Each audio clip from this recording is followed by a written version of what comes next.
BEBC in the house. Coach Cip's here, let's hear him out. Sippin' with Cip, yeah, we talking that game. Allen Eagles pride, you remember the name. On the court, in the gym, we keeping it lit. Pour it up, tune it in, Sippin' with Cip. From tip-off to the buzzer, we bringing the heat. BEBC, riding with the team, can't be beat. Fast breaks, big plays, Eagles never slip. Pour it up, run it back, yeah, Sippin' with Cip.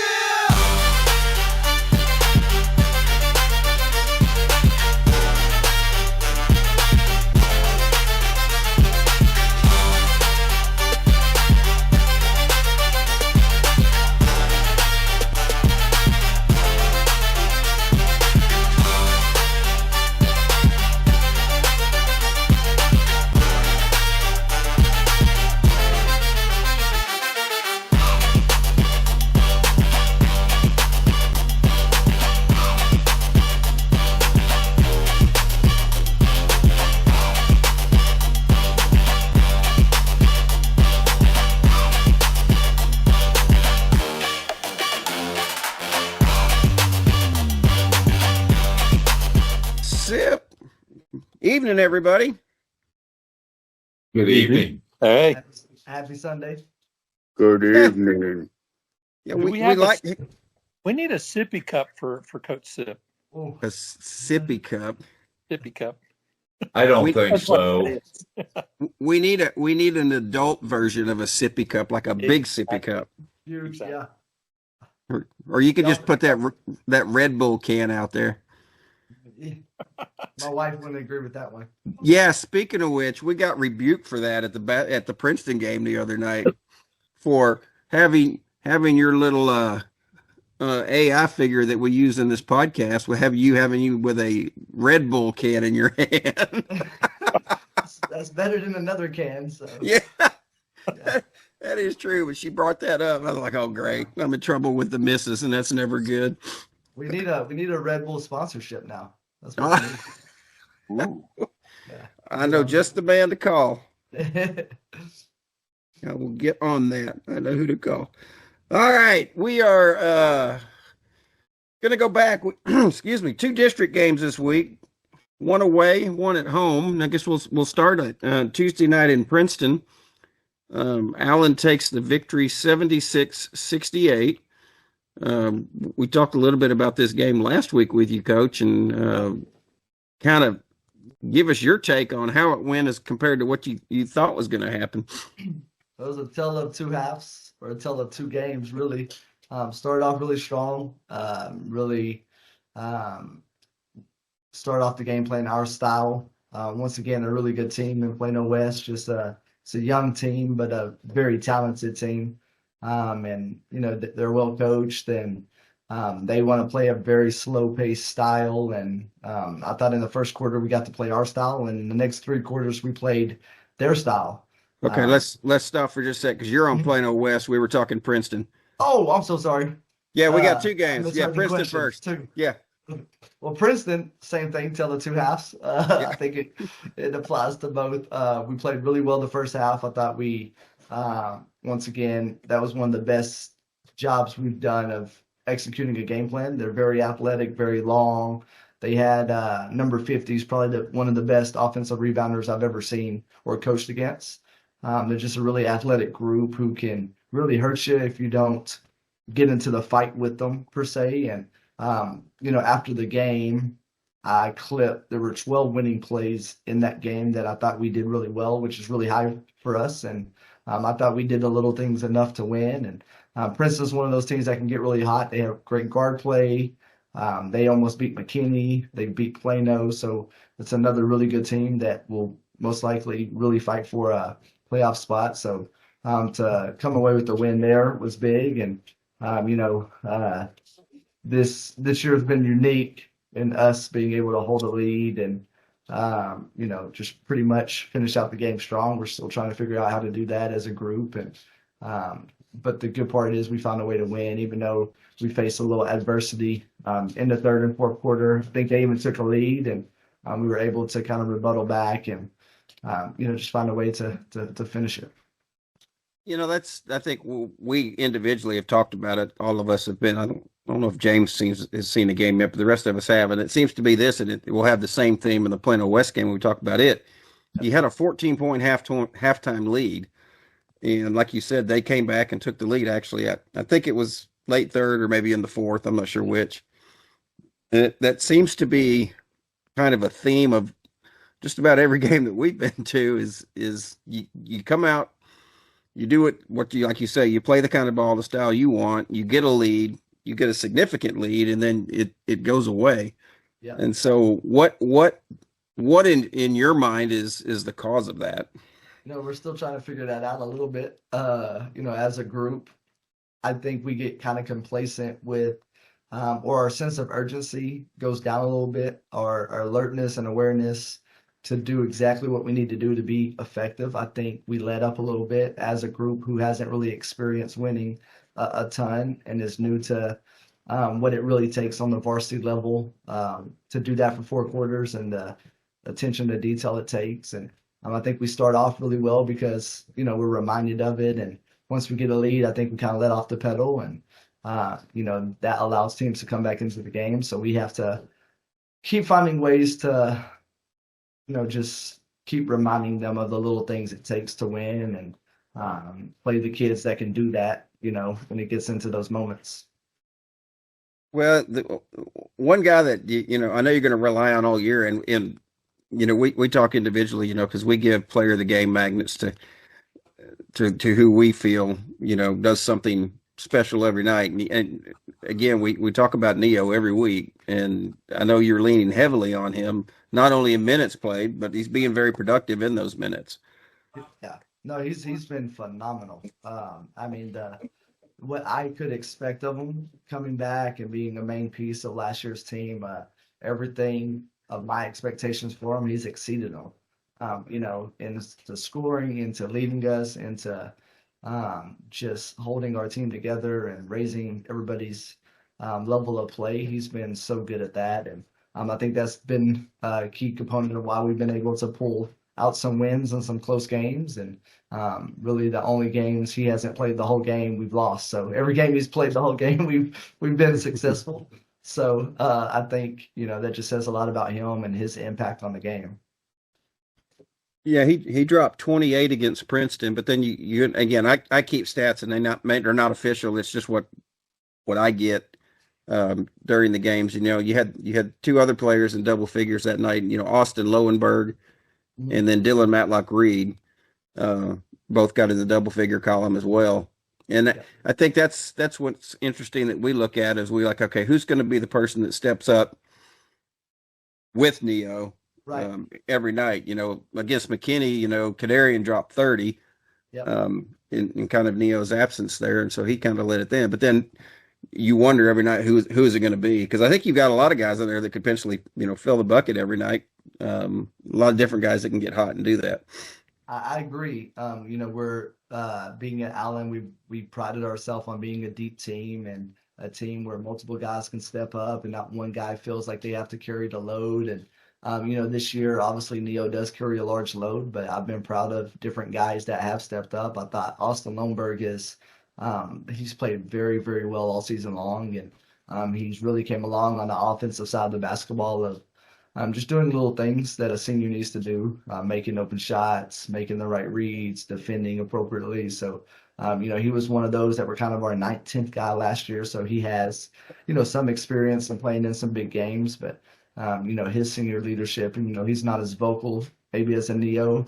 Just his presence alone is, very leading. And then you give opportunities to guys like Cade or guys like Dylan or Ellerby or Gio or, Kadarian as well that can, have a good night any given night. And as fun as it is for you guys to see who's going to step up, it's equally fun for us to see who's going to step up, and let's roll the dice with those guys.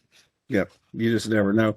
All right. So you win that game to go to 1-1 in district, and then Friday night at home, Plano West rolls in. Yep. And you started talking about those guys. As you said, a very young team, but gosh, they got some guys that can fill it up too. Very good, very young, talented team. Dylan Matlock, his 2 younger brothers go there, They're very good players. They have a senior, kind of like a Neo, in number 23, who is their catalyst and was a big part of their varsity's nucleus last year. And they're playing really good basketball. They really believe that they can play with anybody. You know, they beat McKinney the other night. They went to overtime, I think, with Plano East. So it's a team that really believes, and it's a team that won't go away. And we found that out the hard way Friday night. But once again, we're just proud of the way that we came back, and we're able to get a win. Wins are hard, and I've won a lot, but I've lost a lot. So anytime that you can be on the win side of the column, you gotta smile at the end of the day and be appreciative of that. Yeah, it's another game. We sit there in the first quarter and it's 19-4, and you're like, okay, maybe they're not all that he preached them to be last week. And who was their left-handed guy? I don't think he missed a three all night. That was John. That's Dylan's younger brother. Yeah, he's a freshman as well. He's going to be pretty good. Holy moly. Yeah, he's good. Him and Dylan, like, if you watch them, because I went to scout them the week before, their mannerisms and the way that they move and just how they act and how they shoot the ball, and it's very, very identical. It was almost scary watching the two, but he was good. Number one is also a freshman. That's Dylan's brother as well. Going to be a high-level basketball player. And then they just had a lot of glue guys who just knew how to play hard and, impact winning. When you mix that together, it's a pretty scary team. Yeah, because they certainly fought back, from a 15-point deficit. And again, another overtime game. And for us older guys, we're just going to request for Christmas no more of those. Hey, you and me both, Mike. I hate overtime games. And we had a good little shot to win it. Really, we had a play drawn up, and they just didn't guard Kadarian. So we were like, oh, snap, let's just throw the ball into KD and see if he could make some magic happen. But once again, that's that type of team, and Princeton's going to be very similar.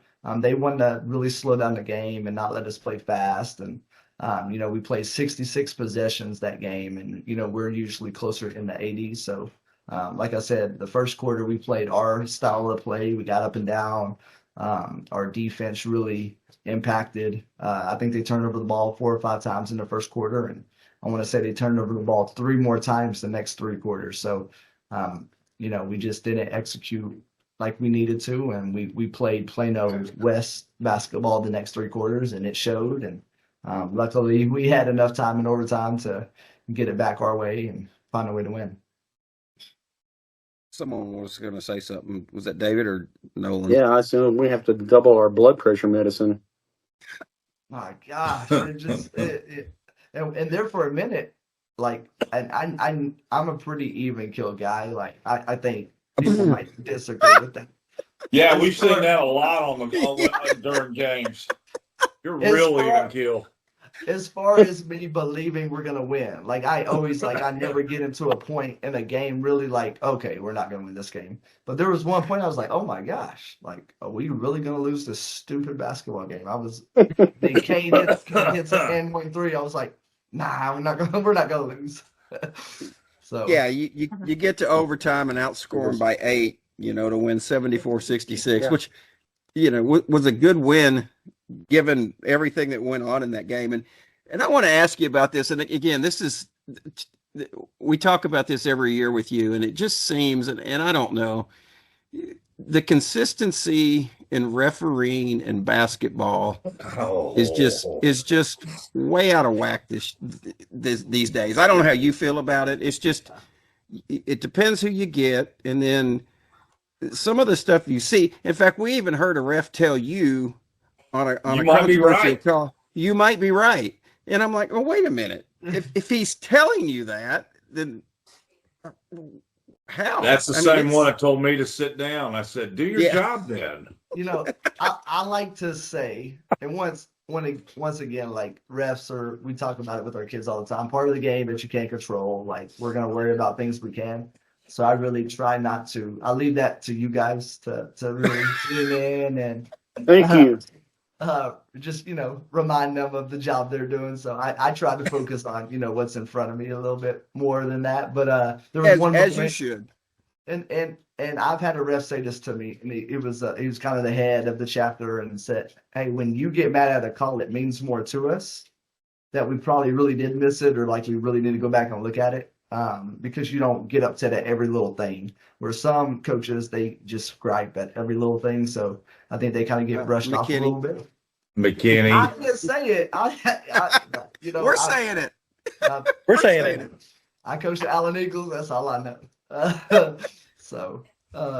But the game Friday, I did think in the first half they let us really play physical.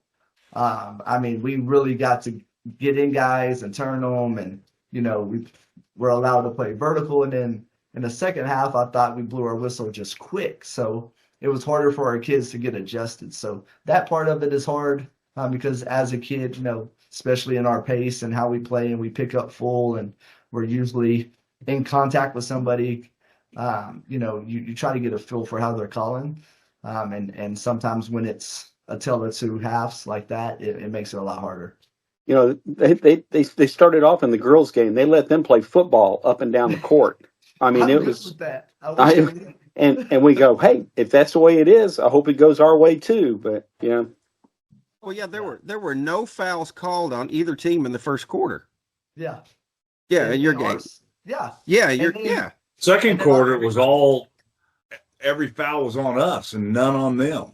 I look up in the first 2 minutes, we have 5. I was like, yo, we can't go 8 minutes and then come on now. So, yeah. But our kids adjusted. And yeah, but that's where I go, what can they do? I don't know what you could do, if anything, and I know it's hard. I'm not saying it's easy, but there were some, the whole, backcourt call was so wrong and so obviously wrong. And from because I asked you about it, and you said, he said, well, Neo had possession after the guy touched it. Well, he didn't. It went off Neo, but he certainly didn't have possession where you can say he had possession and then he went back. And I just can't figure out how they could make a call like that. Right. And this was funny because the other ref ran by, not the guy who called it, but the other ref, because he was inbounding the ball. He goes, "Hey, did he call backcourt?" I was like, "Yeah." He goes, "Oh, wow." I was like, why didn't you say anything? What do you mean? Oh, wow. So I was like, well, I don't get that. I've watched refs when when another ref's making a call and the other ref will be like going, why don't they say anything to each other? Just out of respect, I guess. They don't want to, they're making $25. they don't respect Nolan anyway. Hey, they make pretty good money in our Christmas tournament. We'll fork over probably $25,000 in official fees. Wow. Every year and paying officials. Yeah. Well, so I can be honest. I can make as lousy as calls as they do out there for that kind of money. they have to put up with y'all. That's why they get paid so much. Wow. Yeah. Bang, If we bang. did it, we'd just sit. We wouldn't move the whole game. We'd just be in our set spots. Because, those guys are making calls, blowing the whistle when they're way the heck on the other side of the court. I thought, we can do that. I'll blow the whistle anytime. I think we need to start from the sidelines. We need to have a little a referee grade book, a running That grade would actually book. be like y'all could have like the stats and hold up a 10 or an 8. Yeah. Hold up numbers. Yeah. That would actually be hilarious. Yeah, they might get mad, and they're very sensitive people. I can tell you that for sure. They do. They cannot. Well, they can either have us or they can have us holding up signs. Yeah. They'll tell you to sit down. Signs, yeah. Do they get graded like football officials do? I want to say there's a head official at every. So say one of the three is probably the head official. I want to say they kind of meant because they try to piece probably. It depends the game, but I'll see it a lot. Like in the Allen games, bigger games, so put one veteran, one who's pretty solid, who's been doing a while, and one rookie. So I think they'll probably get feedback. I really don't know the grading system on how that works. I do know like in tournaments and scrimmages, there'll be a set of refs that come and watch. and they'll start giving grades and seeing who needs to do playoff games, who's ready for that. So I do think they get some type of feedback. Yeah. Yeah. Well, it's frustrating because again, because I'm all about if you want to call it light, fine. If you want to call it tough, fine. Just be consistent with it. And it just seems the last couple of years that consistency seems to go away, and it's got to be hard on the kids. Yeah. Yeah. Yeah. I mean, Neo got mauled over the back going for a rebound, and they called the foul on Neo, and you're like, he went over his back. How can that be Neo's foul? I still don't understand that call. And some of the touch fouls, like Neo's so quick, so guys have to touch and grab him just to keep him in front. And I see guys just full-fledged check him, but it really doesn't disposition Neo very much. Where sometimes we could barely touch, and so sometimes it's the player too. So it makes it hard. Well, you tell Neo to get his flopping skills down or something. Come on, brother. I used to wear him out for it. I said, "Oh, stop! You're soft. Stop doing the whole flow your head. Like no one wants to see all that. You're not getting calls. Put your head down and go." So I think I coached it out of him a little bit. Yeah, That's funny. Yeah. Oh my gosh, incredible. Well, it was a big win to get you to 2-1 in district. This upcoming week, you have one game on Tuesday, 3:30 at Prosper. They're running right at 500 so far this year. They got blown out by McKinney Friday night. It was pretty ugly. Yeah. And I watched that game, and just the size of McKinney really gave them fits. They don't have a lot of size. They're another team who's going to play really slow, well coached. They run a 5-out motion. McKinney actually turned them over quite a bit in their press. So hopefully we can start ramping back up our press. We're not turning teams over as much as I want to at this time, and we got to get better at that because I think that helps us tremendously. But they went to overtime with Plano East, which Plano East is super solid, and they played close to some other teams. So it's another team that if we take for granted and we don't show up and play, it could be a close game. But if we do what we need to do, I hope we can take care of business. Yeah. We'll go ahead and mention it. We'll talk next Sunday night. I think before we get into the In-N-Out tournament, we want to bring it up again for people. It starts Monday. When's the first game? Monday, the 29th. 9. And yeah, and there's games at the high school. There's games at Erickson. Is there games anywhere else? No. So we went from a 4-team tournament to a 3-team guaranteed. Since we're in the middle of district, I thought it would be better for us, and other teams agree. We put out a questionnaire to coaches, and they like the 3-team schedule, but we broke it down into a gold Division I, a gold Division II bracket, a silver D1, silver D2, all the way to bronze to JV. So every game will be a little bit more competitive, but you only have 3 games, and we'll play those at Erickson, and we'll play those at the high school using all 3 gyms. So it'll be a fun full weekend of just great basketball. We have, I want to say, like 70 of the top 100 players in Texas will be there. So there'll be some high-level basketball being played. Somebody was about to say something. Oh, I just said When will the brackets come out for that, Coach? They're out. Oh, they're out? I'll send it to you guys. Yeah. All right. Yeah. They're out. Allen plays 6:00 Monday night against Shadow Creek, right?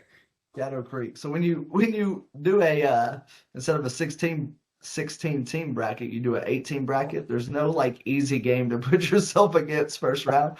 So I'm sitting there going through like, who do I want to play? I'm like, I don't want to play any of these guys first. You should have scheduled Sherman. Oh, that'd been hilarious. He's, my guy Philly is doing well, but he's in a different bracket than us. Yeah, I know. He would never talk to me probably again if I scheduled him. So I gotta keep him in my good graces. I love that guy. So yeah, 6:00 Monday night in the main gym. Allen will play, and then obviously where you fall out in the bracket, we go from there. But that'll be fun, and it's always like you say to see some talented basketball players and guys that we've seen guys come through there that are now in the NBA, and that's pretty cool to see that talent run through there. So we look forward to it. It's gonna be fun. It'll be fun. I enjoy it. I just sit and watch games. I love watching really good high school basketball, I'll find myself just sitting in there just watching just good coaches and good programs. So, Yep. like I said, it'll be fun. Yep. Well, buddy, we want to wish you a happy Merry Christmas next week. Y'all staying in town? We are. Yep. Just with everything. Actually, the 27th, we're gonna go to her parents for a day and see everybody, and then after New Year's, my parents will come, or my mom will come up, and we'll do some Christmas stuff here. So my schedule's so busy, just it's hard. Yep. Understand. Well, we appreciate your time as always. We love doing this with you, and I look forward to it every Sunday. Oh yeah, we'll try not to embarrass Lindsay anymore. We heard about it, like I said. Please do. She needs it in her life. Yeah, please do. Well, she came because she sat right next to us Tuesday night, which was pretty cool. That's brave of her. Yeah, I know. And that's what I told her. She came Friday night and she sat on the far end. I said, "Get over here." And she's like, That's awesome. She was having no part of it. So that's awesome. All right, buddy. Nolan will see you Tuesday, and the rest of us will see you after the holiday. So have a good one, and until next time, we talk to you later. Yeah, Merry Christmas to you and your families. Merry Christmas, Coach. Y'all We'll be see good. you. All right, Thanks, bye. guys. All right, Later. See ya. Bye. Bye-bye.